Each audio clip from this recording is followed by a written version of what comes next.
Good morning and welcome to Weekends with Whitney. This morning, we're going to take you along to fill up this sack.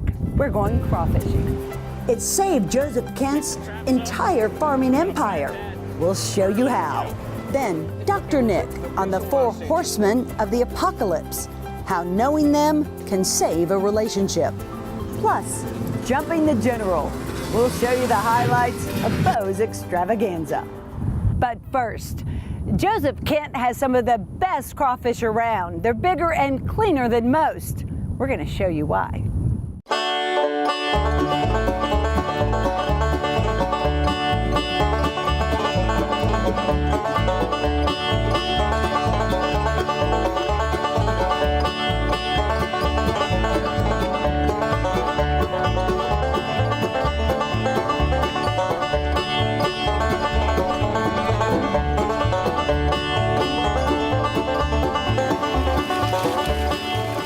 Crawfishing is a crazy business. He's a finicky little fella. These little fellas are keeping Joseph Kent's rice farm out of the red. The rice market has took a significant plummet in the last few years, and we had to find a way to make those dollars per acre. He needs rice at $24 a barrel to turn a profit. It's only at 16. You got to get creative to figure out how in the world you're going to make this work and pay Mr. Banker back several $1 million at the end of the year to keep going. You know, a farmer dreams for that big crop every now and then, but you're mainly looking for cash flow and staying alive and keeping your employees with a job. Mudbug money saved the farm.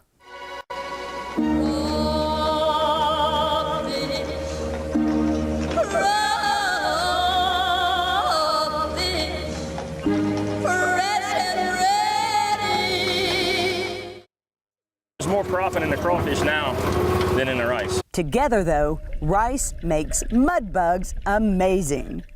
It makes abundance of cover for them, and the algae that they actually feed off of grows on the straw. They do not eat the straw, but it gives them cover. It grows the algae that they feed off of, and as they move through the rice, it helps keep them clean. They're not on a muddy bottom, should I say. Crawfish broker Buck Bajeron says these are some of the best and biggest crawfish anywhere. That's why he sells these to select restaurants. When you got a good stand of rice, it stays on the bottom. It stays them clean. And then when you pump as much water as he does, they'll moat and they'll stay clean like they need them to. And that's pretty much what the restaurants want. So when they get that, they just pretty much rinse them off, saves them on labor time. I think the majority of my crawfish wind up at racks, walk-ons, and there's a guy in Prairieville has a little restaurant, T-Chews. He's been moving a ton of crawfish for me. Water quality is important. Here it's pumped in from 1,800-foot water wells. A lot of people use bayou water and whatnot, but the quality of the water has a lot to do with the crawfish also. If you get some bad water that comes down a drainage ditch somewhere and lift it and put it in this farm, you might have a problem. Problems like fish. Fish can kill you. You put some minnows in here or something, if a person doesn't have a way to dry a place up totally, fish will take you over and eat half your crop. These are red swamp crawfish. All of these crawfish originated out of the Chapala Basin. Okay. The reason being is the red swamp crawfish they grow good and they hold good. If a man comes and picks up for me and puts in his cooler, these crawfish, the shelf life of them is probably 8-10 days if he needed to. This grater is key too. It sizes them, keeping the big crawfish and expelling the smaller ones back into the pond. That reseeds the pond and prevents them from eating each other. If you put the small ones in here with these big red swamp crawfish, he's gonna pinch him in half and he's gonna kill him in that sack. They fish 500 acres of crawfish on this farm. Miguel leads a 4-man team. It's an art. He has it down packed. Very, very efficient. They pick up 5,000 of those traps and handle the crawfish physically in 10 hours every day. They average an impressive 7 miles an hour.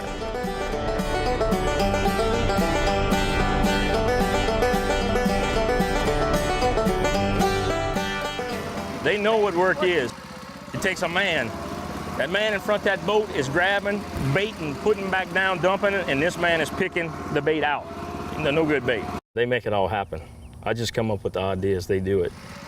Miguel's worked here almost a decade. He takes it to heart. I gotta make him take a day off every now and then. He wants it to be profitable. It secures his job, makes me happy, and everybody's got their place in doing things on a farm and everywhere else, and he loves it. If you put your heart into it, it's gonna be better, you know? So the guys are just coming off the boat, and they have harvested 70 acres. In about 3 hours, they come back with 1,200 pounds of big crawfish. We fished them every day for the last 2.5 months, every day. We'll put our traps back out directly after duck season, late January. Okay. And it's just the yield on the crawfish at that time of the year is way down, even though the market's good. Okay. You might pick up that trap and it's only got 3 crawfish in it in the winter months. And they are more valuable at that time, but it's a lot of work for a little bit of pay. By mid-April, the traps are loaded. A pound of good crawfish in them. A pound. A pound is phenomenal. They're catching nearly 5,000 pounds of crawfish a day. Their biggest bucks come in the weeks leading up to Easter. Profit margin is double, probably. After Easter, prices dip. 50-cent fall. Okay. But a 50-cent fall on 3,000 pounds a day is a lot of money. Yeah. Only good thing is the catch picks up every day, and that extra yield does offset the depressed price somewhat. As with any crop, weather affects everything. Just like fish or anything else, barometric pressure and the cooler weather does slow them down. We toyed with leaving the traps for a couple of days, hoping we would catch more, and honestly, it's no benefit. And the reason being, the smaller crawfish get out or the bigger ones cannibalize them. A cold snap 4 days before Easter this year caused some panic. It shut them down. We kind of oversold, we thought, and then that Sunday it picked back up. You can get a front to come through here and drop the temperature 20 degrees, and we'll go from catching 100 sacks to, we caught 46 that day, when we needed more than we can get. They'll fish these ponds until mid-May, drain them, and call it a season. A shutdown earlier than most crawfish farms. The reason is rice, and to get a jump on next year's crawfish crop. It's these bigger crawfish that are getting hard. When we drain to plant the rice, we drain real slow to allow them to bury. And once they get hard enough, they claim the crawfish will bury 12 feet down in the dry ground. We'll come in and plant the rice, and when we flood the rice back to grow for the summer months, those crawfish will reproduce and come back out, and that'll be your 19 crop. That abundance of feed is the reason for the size. And making them bury early enough is to have them early enough, or to have them to grow to this desirable size for Easter. We need them early and as big as we can get them early. This is just 2,000 of the 20,000 acres Joseph farms in West Baton Rouge, Iberville, Point Capee, and Rapides parishes. He grows soybeans and corn too. His daughter, 9-year-old Bella, just planted her first crop. I planted my first sweet corn crop this year, and if I make it, I'm gonna become a sweet corn farmer. It's a big crop for a little girl. We planted 25,000 seeds per acre, and we planted a little over 2 acres.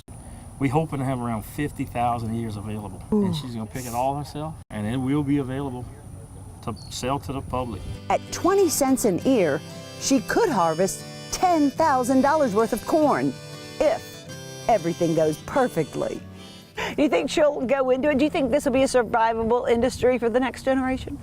I tell you what, I hope and pray she takes interest in it, but it takes a person with some determination to be a farmer, especially in Louisiana. You gotta love it and have a grudge against yourself to do it. Grudge against yourself. Yeah. I can promise you I'd be a lot better off if I just go get me a job somewhere. As far as financially, it's just a roller coaster. I've worked on a farm since I was 10 years old. You're counting crops. You don't remember your birthday. You just how many crops have you survived. I eat elephants with a plastic fork every morning. Why do you still do it? Love it. Joseph will continue crawfishing in the Atchafalaya for a few more months and at his Rapides Parish crawfish farm. And still ahead. Dr. Nick. How to save a relationship or know it's doomed by knowing the 4 horsemen of the apocalypse. And what happened when John Schneider jumped the general as Weekends with Whitney continues. Breck Summer Camp, where your child's next big adventure awaits. Where I explored nature. Where I splashed in the summer. Where I scored the winning point. Where I reached new heights. Where we beat the summer heat. Where I took a walk on the wild side. Where I used my imagination. Breck Summer Camp registration begins March 24th. Give your child the adventure of a lifetime. So sign up today. Maggio, the only way to go.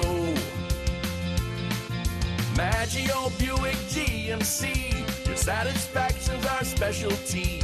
We really deliver on Falls River here in New Roads. Small town atmosphere, legendary service for over 60 years. Maggio, the only way to go. The only way to go, that's Maggio. 9-time winner of the prestigious GMC and Buick Mark of Excellence Award.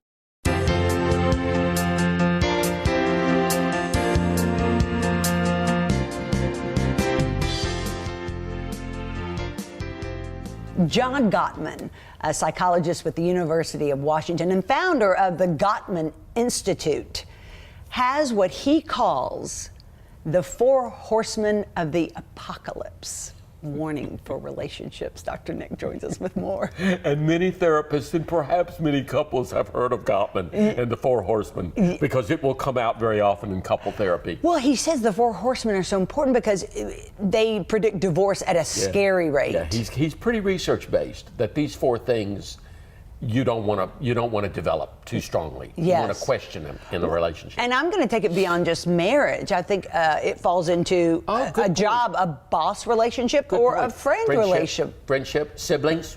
Oh, siblings. Yeah. I know they're ready to hear the 4. Contempt. That's his first one. Contempt. How do you read it? Because you read the article. Oh, yeah. Well, contempt is seeing someone beneath you. Yes. So if you're always looking down at somebody, it's doomed, right? Yeah. Whether it's your boss, your marriage partner, your friend, your sibling, right? Yes. And why is that so deadly? Well, it's not think of the opposite of it. The opposite of it is that we're equal. We both have the same dignity. We have different skills and talents, but we both have talents. I remember years ago when someone said to me, you just think you're better than me.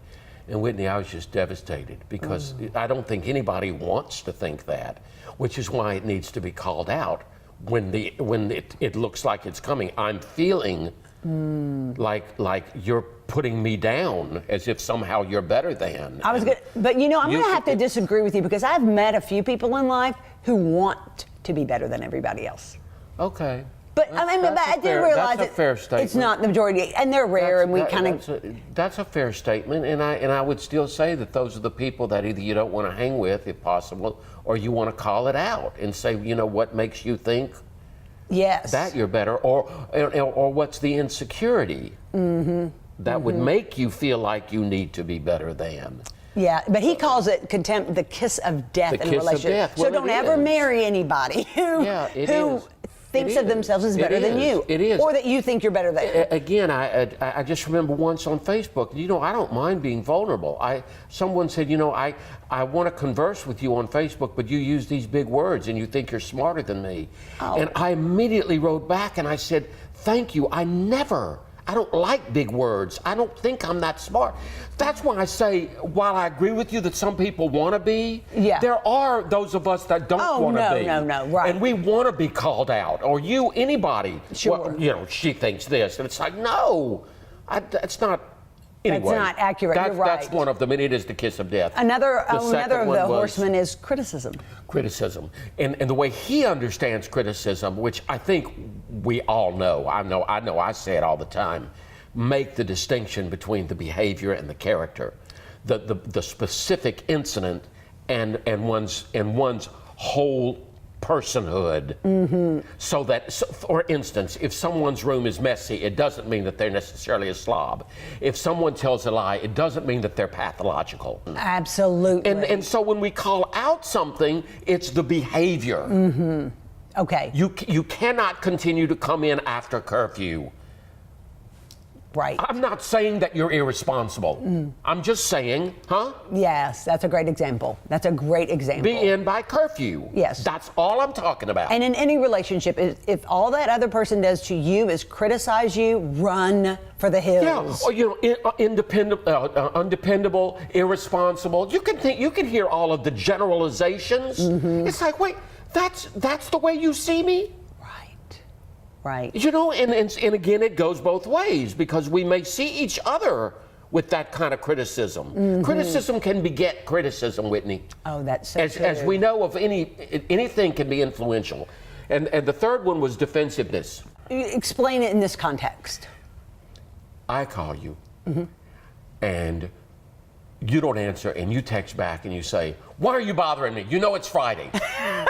Oops, that's happened. Okay. And instead of me stepping back, I get all defensive. And I get almost infuriated, like, what? Why is she doing? What is the matter? What? And then I might start personalizing. She's dumping me. What's more important? Sure. Yeah, no, that's funny. I think it's an example. It may not be the best, but it's that note. And remember, the reason why I say it's important for couples is because if you say something to Robert, or Robert says something to you, instead of getting defensive, ask for clarification. What's going on? Okay. I'm going to give just a very light-hearted example of this. Okay, like say for instance, because this probably happens in some people's homes, it happens in mine. Like sometimes, well, what'd you make that for dinner for? Okay. And then I might go, well, because I was in the mood for chicken, or I want to try a new recipe, or that would be my inclination. But then I also might go. I guess you could get snappy and go. Well, you could say, "How dare you? I spent an hour and a half in the kitchen," and that would certainly be. And that's where you struggle with what's defensive and what's genuine sharing, because genuine sharing, which does make a relationship better, is, I know you didn't mean it, but that sure hurt. I felt like I was just stepped on. I'm hoping you didn't mean it, and I'm sorry if you're in a bad mood or if you had something else. Let me know the next time. I was all excited about this. I like you see how you can de-escalate it? Certainly. I like what you just said. I feel stepped on. I feel stepped on. That's a lovely way of describing something. I love it. I've never used it. I love it. I will say to people, I just feel like I've been stepped on. Would you please back off, not get off my foot? It hurts. See, and because again, we want to kind of immediately go to anger. When anger is really secondary. It hurts. You're right. You're right. And emotional pain is just as real as physical. Right. But you've made it clear that we're escalating. So let's come back to this later. Let me find something else for you to eat. We'll talk about this later when it's not such a big deal. Yeah. And then you come back to it later, and you can talk about it with a real respect and civility. I heard something the other day. A friend of mine called and said that she was infuriated with her husband and hadn't talked to him for 3 days. And I thought, how do you not talk to somebody that you live in the same household for 3 days? But was that excessive? That sounds like that could be stonewalling. Okay. 3 days is a long time. Yeah. To not talk to somebody. But you remember when we were supposed to go out to dinner, and you said, let's wait so that the other couples can go. And I said, okay. And I was devastated. Really, but it was a week later when I was much better that I said, that really hurt me. And remember your response? Your response was, oh my God, Nikki, that wasn't my intent at all. That's right. And I love to be with you. I just thought that it would be better for us all to get together. Well, because you love the couple as much as I do. Right. I didn't want you to take us out for 2 Whitney birthday dinners. So again, we're really talking at the very bottom of all these 4 horsemen is how do you make it work? You communicate. You clarify effectively. You talk about it, or you say, I don't know what's going on, but I'm not going to take that. That sounds like that's coming from somewhere else. I'm not going to take that on. I hope you can work it out. Right. And we've talked Right? about that before. It's that I love it. sideways kind of anger. But when you get out of the way, you really do kind of give it back to the person and say, work it out. It was for me to work out that we didn't go. Oh. It wasn't for you. It was no issue to you. Right. I just thought I was saving my dinner Well, treat. but you were going to cost me more. But you're right. It would have been 2 dinners. I knew you didn't want that. It would have been 2 dinners. So remember, no contempt, no cynicism, no defensiveness, no stonewalling. You can go John Gottman. You can Google him and read all about it. Yeah. It's good stuff. It is good stuff. It's good stuff. You're good stuff. Thank you, Whitney. Thanks for joining us. More Weekends with Whitney after this.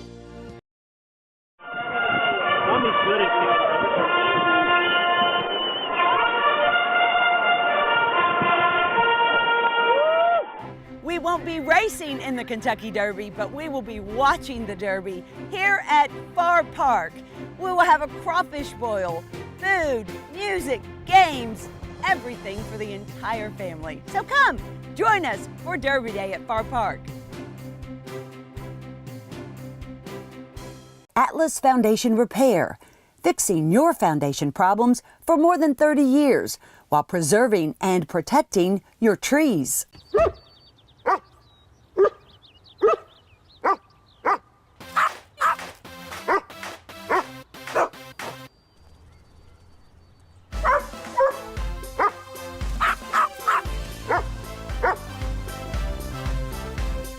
Welcome back to Weekends with Whitney.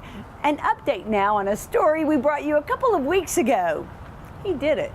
John Schneider, for the first time, jumped the General Lee. Okay, ready? Here we go. I got keys in my pocket.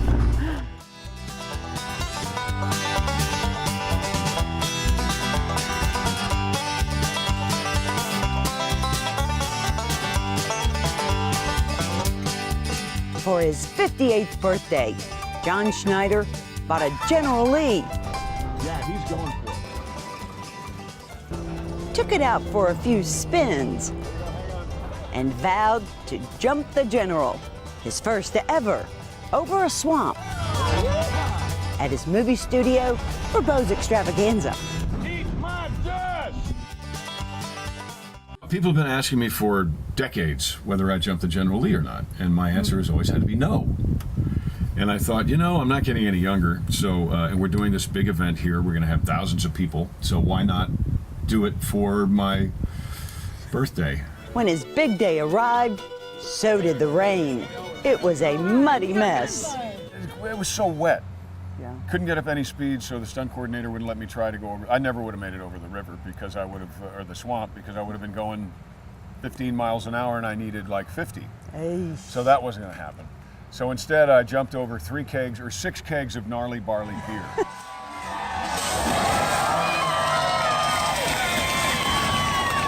The crowd still loved it. John's TV cousin, Coy Duke, came cross country to see it. First time in history that a Duke boy has actually jumped a car.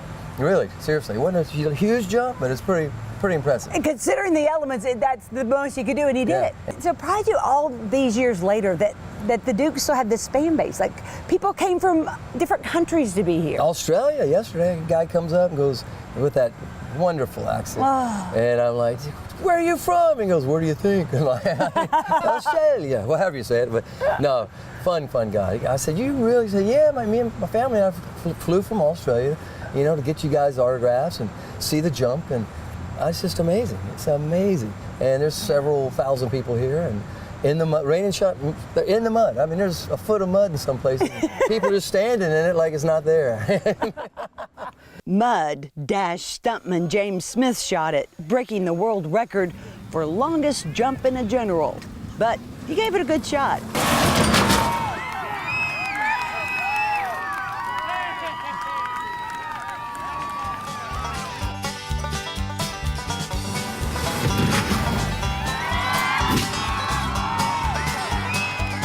There was plenty of other action too. Carnival rides, mudding, bonfires, live music, and plenty of John's famous friends.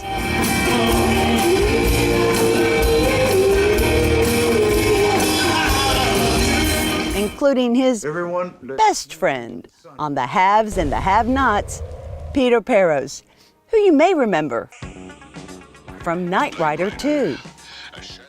We were shooting in January. We had gone back to shoot a few more episodes, 9 episodes, and John said, hey, I'm planning this thing, extravaganza for my birthday. You want to come out there and I said, absolutely. Because John has asked me a couple times to be in a couple of his movies. Yeah. And the characters were always characters that get killed. And I was like, no, I don't. So this was an opportunity to come out here and not get killed. So I said, absolutely, I'll be there. Like most here, it's his first time in Holden. I've been to New Orleans before, but I haven't been out to this part of Louisiana before. Yeah. And it's great. And what he's done here with this studio and this whole facility with all the buildings and the carnival with the Ferris wheel and the car jumps and the pit, it's a great thing. And the theater with the music they had the other day, it's been a great couple days. And so glad. And if you missed it, you missed it. If he does it again next year, don't miss it. It was one heck of a way to ramp up a birthday. I've never had a birthday like this. I'm 58. I've never had a birthday like this. All because they lived it up and then lived to write it down. Remember, John will host another extravaganza either in October or next April, or maybe both. Thanks for sharing your time with us here on Weekends with Whitney. We hope to see you back here again next week. But until then, we leave you with this.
Is it cute?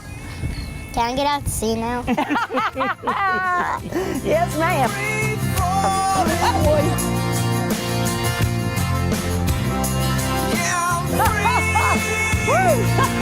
How about that? I didn't quite see that lip. I hope you got it.